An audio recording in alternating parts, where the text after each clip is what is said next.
दो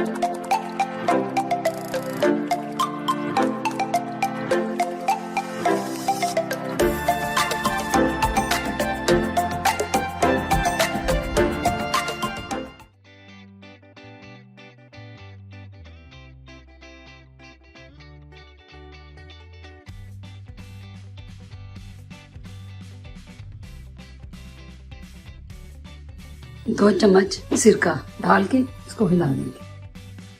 दूध फट गया अच्छे से, इसको हल्की आंच पे पकाना है। आधे घंटे पकने के बाद अब इसमें 2 चम्मच गंदम का आटा, थोड़ा सा पानी डालेंगे, इसको अच्छे से मिक्स करेंगे, इसमें डाल देंगे। अब इसमें इलायची पाउडर डाल देंगे 1 टीस्पून और इसको तकरीबन 10 मिनट मज़ीद पकाएंगे इलायची पाउडर डालने के बाद। अब इसमें 4 टेबलस्पून चीनी डाल देंगे। चीनी को अच्छे से मिक्स करेंगे, चीनी का पानी खुश्क करेंगे, तकरीबन 5 से 7 मिनट लगेंगे। ये अच्छे से भून के ये देखिए अच्छे पकने लग गए। अब बस ये अब तैयार है। कोई भी आपके घर में जो भी बर्तन अवेलेबल है वो ले लें। बटर या घी के साथ इसको अच्छे से ग्रीस कर दें।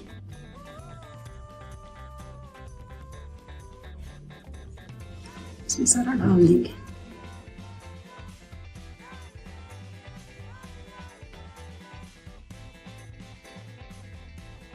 चार टेबलस्पून घी में 2 टेबलस्पून गोंद डाल देंगे, इसको फ्राई करेंगे।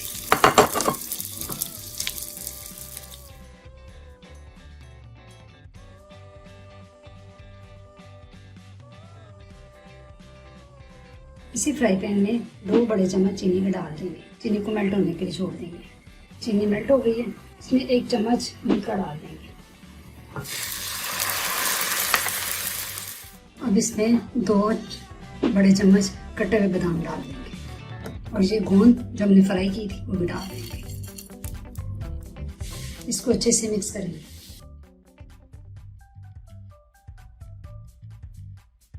दूध का हलवा ठंडा हो गया, इसको हमने कवर करके 2 घंटे के लिए फ्रिज में छोड़ दिया था। ये जम के अब इसको दूसरी डिश में निकाल देंगे।